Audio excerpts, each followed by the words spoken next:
En síntesis, podemos decir que la comunidad feudal se caracterizaba por tener una estratificación social estamental, una estructura de poder aristocrático y que encuentra su justificación en una ideología integrista o tradicional sobre bases teológicas, Dios como fundamento último. Su forma típica de vida social era territorial, constituyéndose ámbitos de dominio como fundamento básico de poder y ordenamiento político-económico, y establecida a partir de relaciones de fidelidad. No existen mecanismos de ascenso social, por lo que decimos que es un sistema cerrado. La población se dividía entre los que detentaban ámbitos de dominio y quienes no. Dentro de los primeros se encontraban la nobleza y el clero, que habían adquirido este privilegio por hazaña por hazaña o don graciable del rey o del papa en agradecimiento por sus servicios militares. La continuidad de esta estructura social se garantizaba por medio de dos instituciones: la institución del mayorazgo y los casamientos endogámicos. Podemos decir que cada estamento tenía su función dentro de ese sistema piramidal. La nobleza, dividida en alta, media y baja, cumplía funciones de gobierno en sus diferentes manifestaciones, administrativas, judiciales y militares de servicio personal al rey.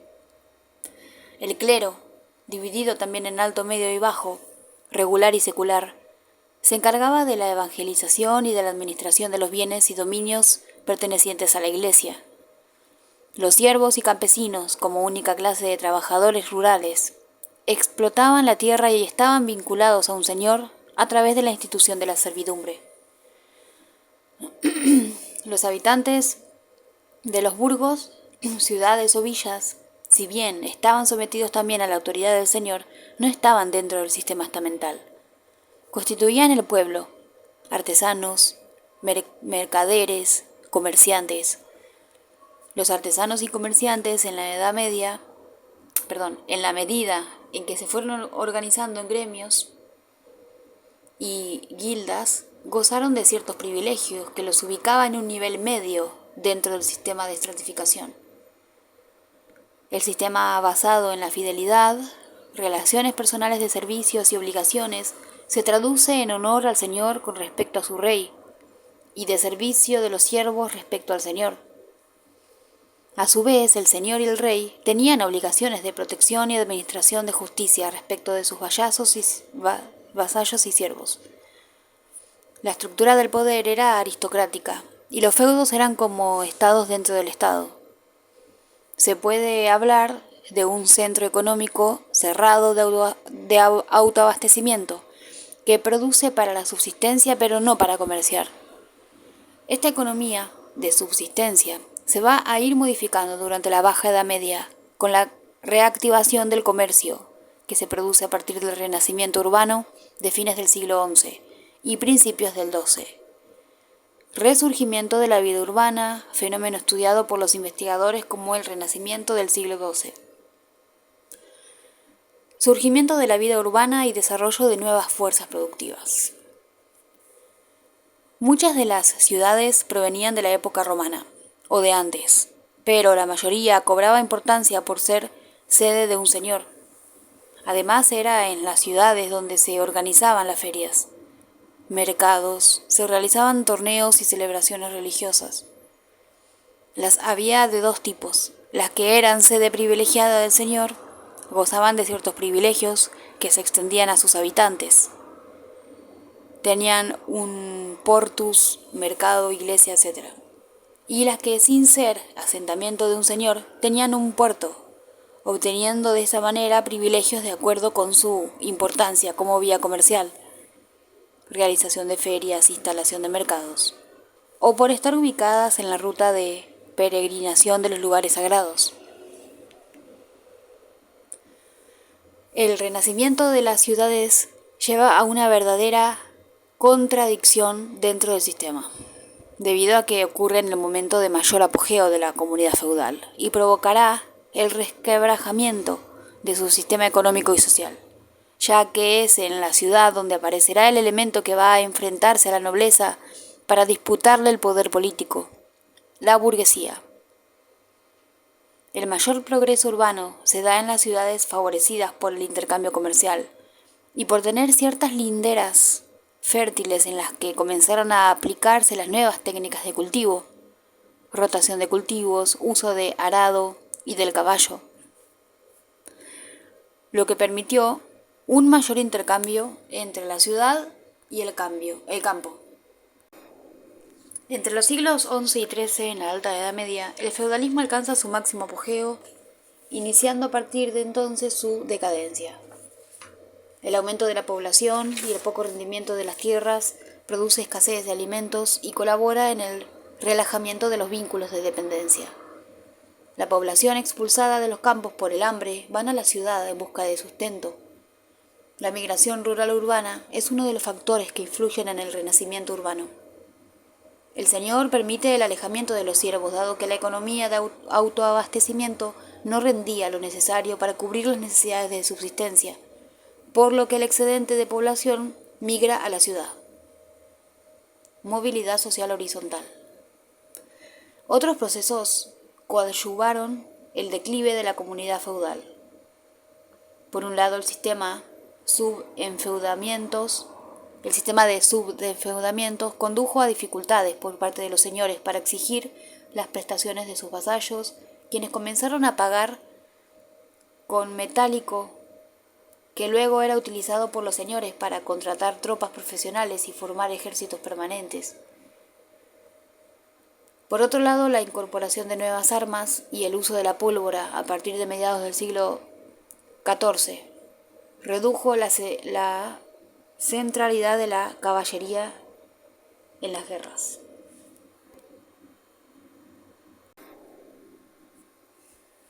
El redescubrimiento del saber clásico, el resurgimiento del derecho romano, el florecimiento del comercio en las ciudades, el nacimiento de una nueva clase, la burguesía, que necesitaba para el desarrollo de sus actividades una mayor libertad de movimientos, pero que a su vez suministraba a través de los impuestos los recursos necesarios para que los príncipes sostuvieran una administración cada vez más profesional, centralizada y menos dependiente de los vasallos, condujeron asimismo a la relajación de los vínculos de vasallaje. La reaparición del mercado, que es simultánea al surgimiento urbano, debilita también el régimen señorial, atrayendo a campesinos que podían ofrecer sus excedentes a cambio de dinero o trabajar estacionalmente para el burgués. La peste que asoló Europa y diezmó la población hizo que el trabajo fuera algo valioso. Por un lado, los señores no podían garantizar la protección y la mantención de la población de su territorio, y por otro necesitaban de esa fuerza de trabajo para que los campos siguieran produciendo, por lo que tuvieron que acceder a mayores exenciones, a la parcelación y entrega de tierras y al relajamiento de las leyes de residencia. La sociedad se iba transformando rápidamente y a la vez que se iban desarrollando las fuerzas productivas urbanas, la organización política fue volviéndose cada vez más centralizada. No obstante lo cual, una de las instituciones típicas de Occidente, el Parlamento, tiene paradójicamente origen en dos instituciones feudales: el deber de concilium y la costumbre instalada en el derecho consuetudinario, de que toda nueva imposición o impuesto debía ser aceptada por quien tendría que aportarlo. La recuperación de las rutas comerciales entre Oriente y Occidente y el enriquecimiento cultural que supuso el contacto con Bizancio, que entre otras cosas permitió la recuperación de textos clásicos griegos, fueron algunas de las consecuencias más importantes de las cruzadas.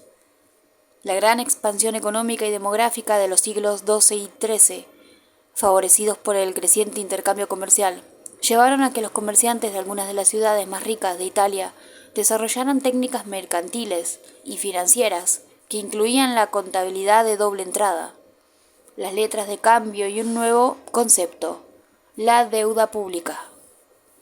La creación de la deuda pública impulsó la expansión territorial, quedando en manos de los mercaderes y banqueros del real control del comercio y las finanzas europeas. La caída del feudalismo fue producto del proceso llamado por Marx acumulación originaria de capitales, que se dio en Europa desde el siglo XVI hasta el XVIII, y que posibilitará la revolución industrial y el advenimiento del capitalismo.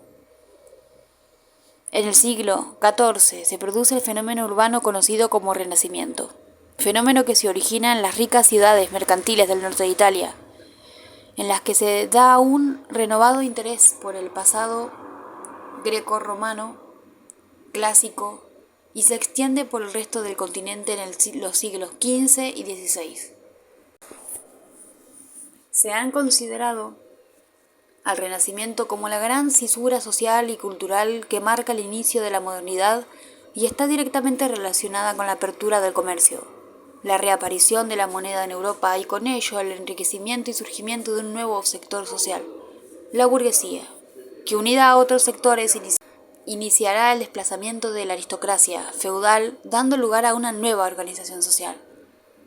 Si bien algunos investigadores han revisado esta idea y consideran que el nuevo desarrollo cultural no hubiera podido darse sin la acumulación realizada por las instituciones típicamente medievales, como las escuelas monacales y los scriptoriums, suficientes disrupciones respecto de las características típicas del período anterior nos permiten tomar este recorte temporal como hito demarcatorio en el que nace una nueva visión de la vida, que se expresará en el arte, las letras, la ciencia y las costumbres.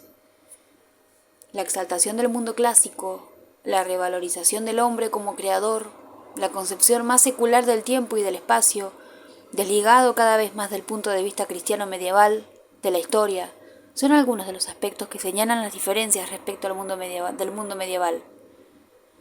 Tuvo su máxima expresión en el arte en el que se arribó al concepto científico de perspectiva lineal que posibilitó la representación del espacio tridimensional. En las pinturas se exaltaban las características individuales de las personas, retratadas en la búsqueda de ideales de armonía y proporción.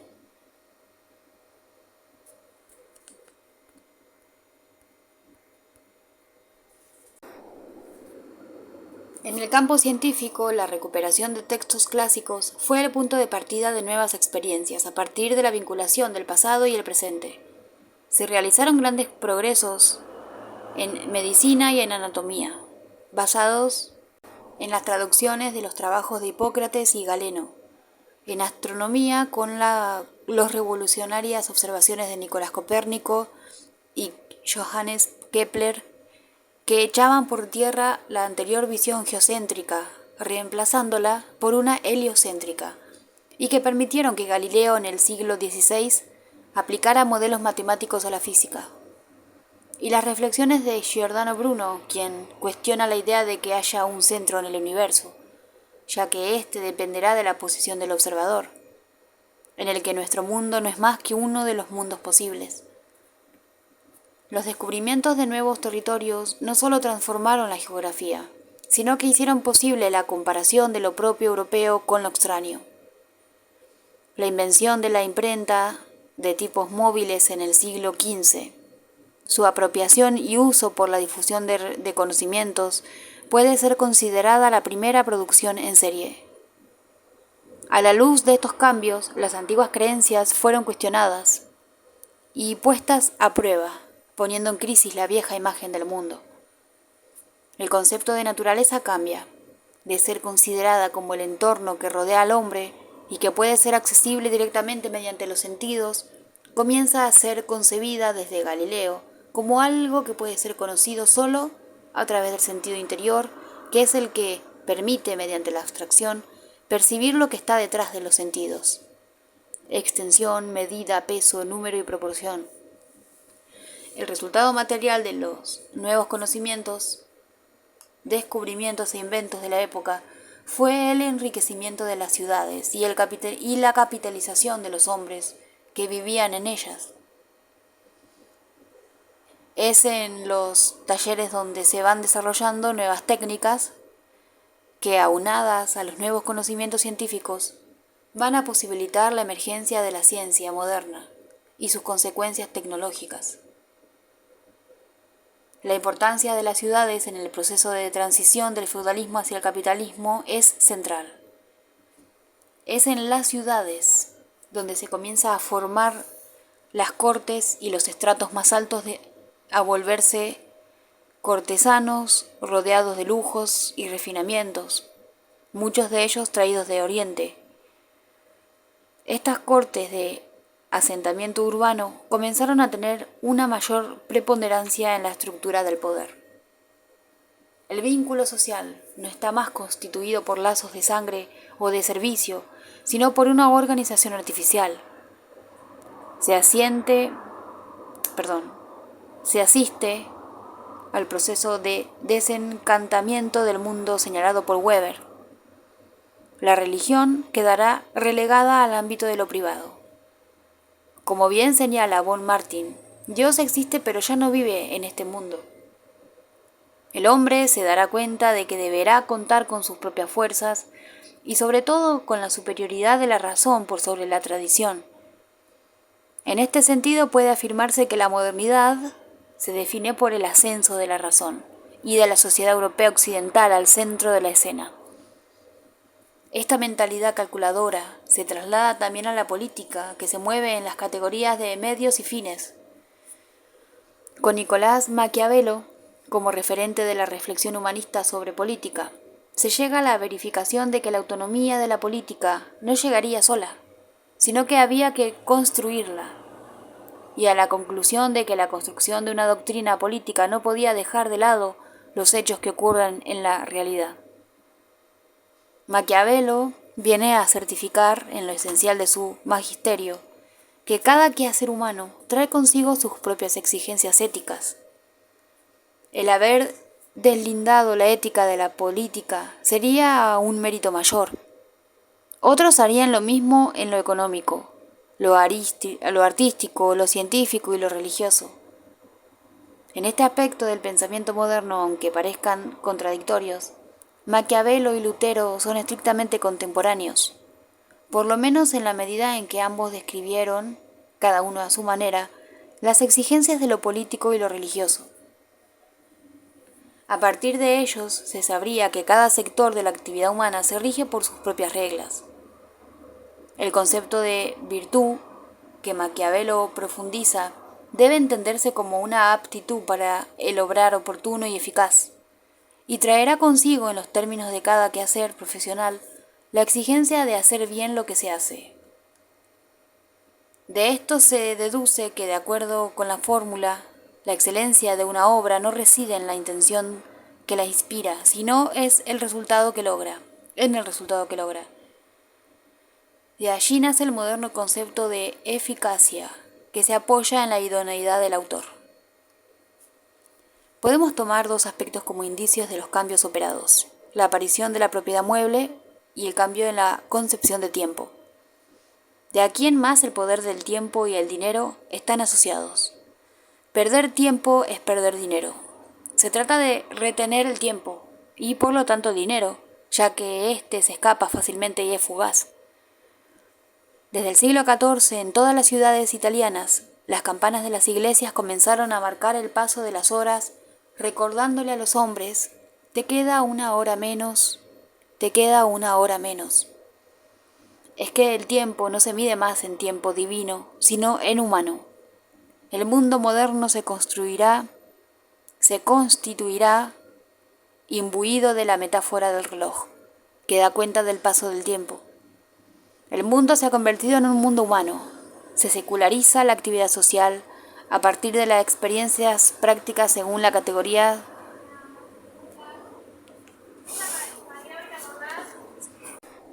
El mundo moderno se constituirá imbuido en la metáfora del reloj. El mundo se ha convertido en un mundo humano. Se seculariza la actividad social a partir de la experiencia práctica, según las categorías de una técnica científica natural, como hace Leonardo, o de una técnica política, como hace Maquiavelo, quien expresará en el campo de la política el proceso de secularización iniciado ya en las ciencias naturales. Lo importante va a ser poseer una técnica para dominar la naturaleza, para disponer del poder político, para ordenar lo social. La guerra dejará de ser un tema de caballeros para convertirse, con la invención de las armas de fuego, en una rama de la ingeniería. Asistimos al pasaje del mundo contemplativo a la acción. Maquiavelo y Hobbes expresan este nuevo pensamiento político que está en la base de la revolución científica iniciada por Galileo. A partir de aquí, todo deberá expresarse en términos matemáticos. La naturaleza se vuelve descifrable en estos términos. Puede ser interpretada a partir de relaciones matemáticas que el científico deberá descubrir. Alfred von Martin nos habla de estabilidad y cambio como las dos categorías primarias desde donde debe partir un análisis sociológico de los procesos históricos, estática y dinámica social, teniendo en cuenta que cuando hablamos de estabilidad en determinado periodo, lo hacemos en sentido relativo. Lo que importa en cada caso es poder determinar qué es lo que prevalece, si la estabilidad o el cambio. En este sentido, la comunidad feudal es un claro ejemplo de prevalencia de lo estático, la estabilidad, mientras que a partir del Renacimiento lo que comienza a prevalecer es una sociedad en la que predomina el cambio. Sin embargo, durante los siglos XVII y XVIII, convivieron en Europa dos formas típicas de vida social: la comunidad feudal en decadencia y las sociedades nacionales, un ascenso, con una nueva estructura de poder burocrática y una justificación basada en una ideología liberal. El liberalismo, como doctrina que justificaba el nuevo ordenamiento social, planteaba un concepto de hombre naturalmente libre y un Estado que debía reconocer ese derecho. Una nueva cosmovisión empieza a tomar fuerza. Se cree en un universo gobernado por las leyes naturales, por lo que la ciencia ofrece la única posibilidad de conocimiento verdadero. Dios no es ya la respuesta a todas las preguntas. Se comienzan a buscar las respuestas en la experiencia, en la razón y en el hombre para quien se reclama el derecho a la creación. El enriquecimiento de las ciudades, el auge del comercio, la aparición del capital, la monetización de la economía, el fortalecimiento de la burguesía como clase, va socavando la convicción de que ahorrar dinero es malo y la posesión del mismo pasa a ser más importante que poseer dominios territoriales. El centro pasa de lo rural a lo urbano. La coexistencia en un mismo periodo de dos sistemas de estratificación, dos estructuras de poder y dos ideologías distintas, le otorga a la época un carácter conflictivo que se va a advertir en la tendencia de ciertos elementos típicos de las comunidades feudales a marginarse y la imposición de ciertos elementos típicos de las sociedades nacionales que se dan como respuesta a los nuevos reclamos y necesidades. Como factores intervinientes en el proceso de transición y consecuencias, podemos enumerar las siguientes: la encarnizada competencia de los reinos por ganar el poder, el empobrecimiento de la economía de los feudos, las epidemias, pestes y hambrunas que expulsaron poblaciones del campo, el debilitamiento del principio de fidelidad afectado por las luchas religiosas y competencias por el poder, el aumento del comercio y el asentamiento de los mercados. Los feriantes y mercaderes se establecen como comerciantes conformando la burguesía comercial.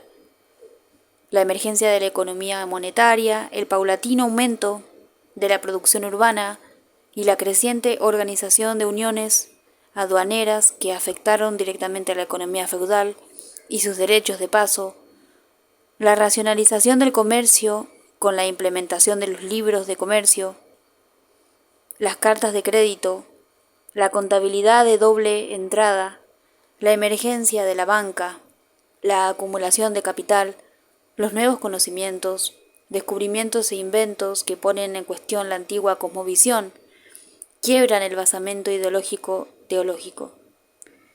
Las posesiones de ultramar que posibilitaron las construcciones de grandes imperios y que los proveyeron de grandes riquezas provenientes del Nuevo Mundo. La alianza de la burguesía con el rey, que rompe con la unidad de la nobleza, como estamento, restándole poder. El descubrimiento de la pólvora y con ella la consiguiente pérdida de importancia de los caballeros, y por tanto de la nobleza. Surgimiento de pequeñas industrias y de la burguesía como única clase capacitada para hacer inversiones de capital y poner en marcha talleres y fábricas.